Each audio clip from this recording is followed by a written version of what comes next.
60 minutes is all it took from harvest to plate. Oh wow, the explosion of flavors is really amazing. Well, you should go and see upstairs. That's what happened when you had a farm on top of your roof. Singapore is better known for skyscrapers than for soil. But I've seen another side of it. I've been building farms across Singapore for more than a decade.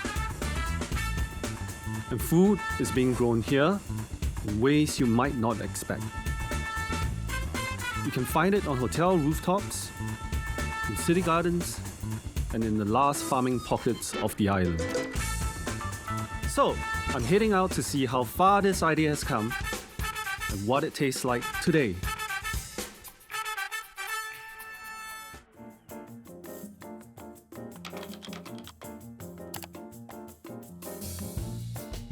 My first stop is in the heart of Singapore's business district. I meet Executive Chef David at Prego, where Italian dishes are the staple. Now, he is showing me how local produce is changing the way he cooks. So Chef, what a beautiful spread, and I see diversity of colors. Can you tell us what we're having today?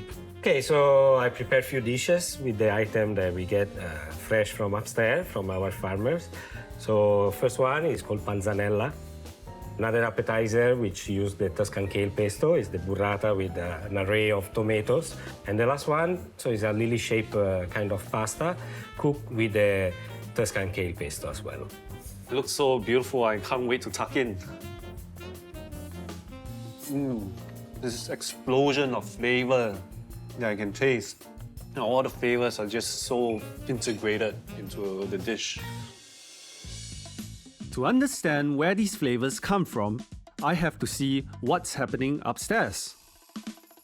Years ago, I helped set up a small rooftop garden here. Today, Rock runs this farm. He's the one behind the kale I just tasted, and he supplies 10 restaurants in the hotel.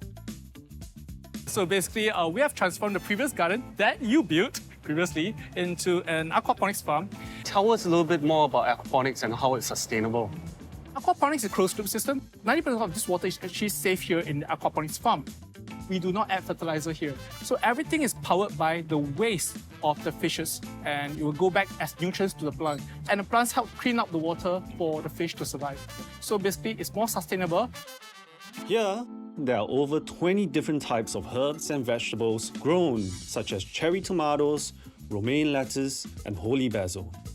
Some of the fish even end up in the hotel's kitchen. After seeing Rock's aquaponics setup, I want to hear how Chef David makes this collaboration work. How do you feel about having a farm just upstairs from your restaurant? Personally, it's great because I grew up in my hometown of Pisa and I had a small vegetable garden at the back. So coming here and have the same setup, is very inspiring. Do you feel that it tastes different? Definitely, it's different from what is being imported overseas because most of the time what is bring over is not fully ripe or mature yet. So we take upstairs is straight from the farm down to the kitchen and then to our guest plate, and it's very fresh. It's not just the food. The same herbs are mixed into cocktails at the bar next door.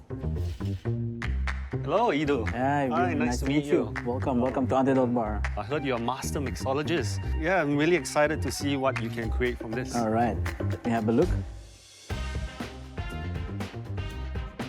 Fresh herbs paired with world-class mixology.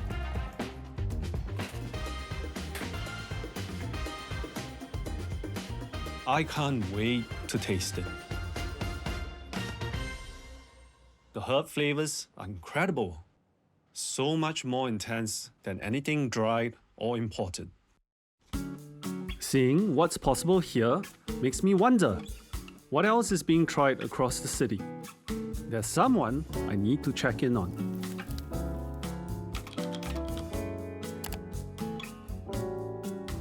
She's attempting something that makes rooftop farming look straightforward. Janice. Hi, Wow. how are you? Nice to see you. Nice to see you. What a beautiful space you have. Thank you. Janice is one of Singapore's top pastry chefs.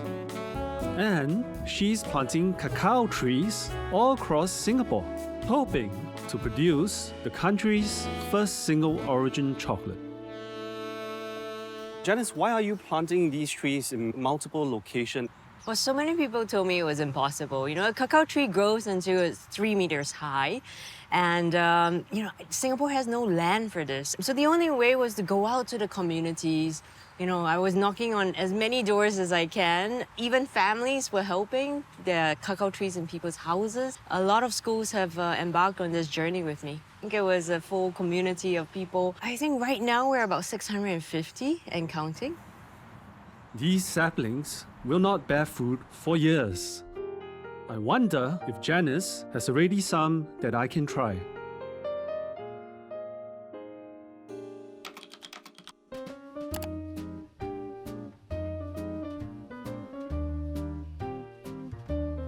So Janice, you have visited a lot of countries sourcing for this cacao beans. What is that story behind that? I've been a pastry chef for 20 years and I've only seen cacao when I was 30 years old.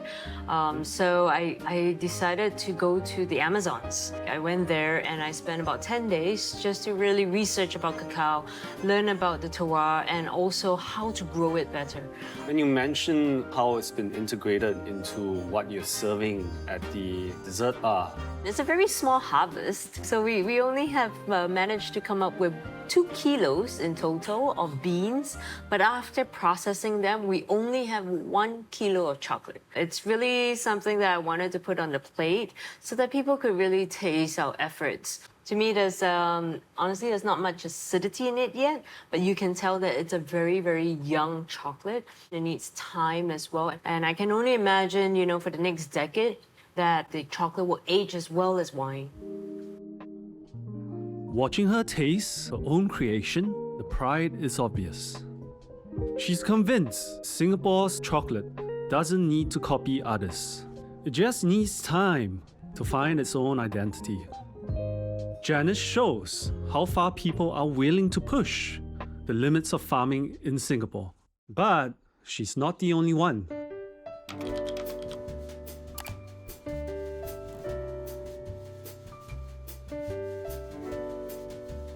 In Kranji, I'm meeting the person who started one of Singapore's first organic farm. Hey, Hi, Bjorn! it's a big space. Couldn't Yeah, find you. darling, You're how- hiding here. Have a seat. This is Ivy. She has been running Bollywood farms for the past 25 years. What was the original intention that when you started Bollywood? We were looking for somewhere to retire, and one day I opened the newspaper and saw a story about farming. There's a farmland, so we just went ahead and tendered for the land. And that was the beginning. I think every country needs a countryside. Any park is man-made.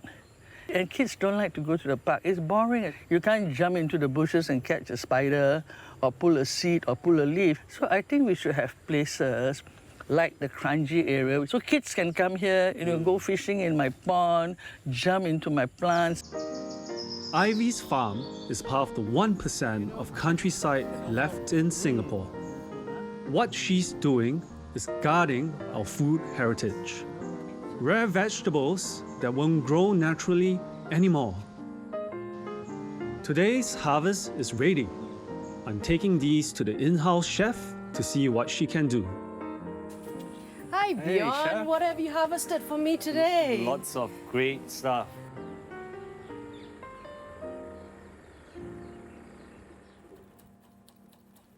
So, Chef Lin, I heard you're the cotton blue train. That's correct. What are you doing here in the countryside? This is every chef's ultimate dream, right? To be surrounded by produce, fresh produce, to be inspired by produce, to create dishes with what you're surrounded with. And I love where I am. How do you plan your menu? So every 2 weeks, the farm workers will tell me, okay, in 2 weeks' time, I have eggplant. And that's why I have eggplant on the menu. Lin brings Ivy's produce onto the cafe's menu. turning it into dishes for today. But the real proof is not in the talking, it is in the tasting. You have my very simplified nasi ulam, all the different aromatics of coconut, belacan powder, dried prawns, and 7 different types of herbs. Banana flour, was that an ingredient that was familiar to you? So coming here, especially when Ivy grows a lot of all these heritage plants and produce, and I have absolutely no knowledge of it, so I have to bounce things off her. Basically, I'll share whatever memory I have of the plants that we grow. Then I tell Lynn, we used to eat this, like this, like this, and then she will put in the French spin and make it, more interesting. So wow, Chef Lin, this is so wonderful, especially the eggplant. I really can taste the flavors jumping out. Thanks, Bjorn. From a hotel rooftop to cacao in the city, and from Crunchy's fields to the cafe table, I've seen how far people are willing to go to grow food here. As an urban farmer, it makes me hopeful. Each of them is finding their own way. It comes down to growing what we can, tasting what we grow, and learning what is possible here.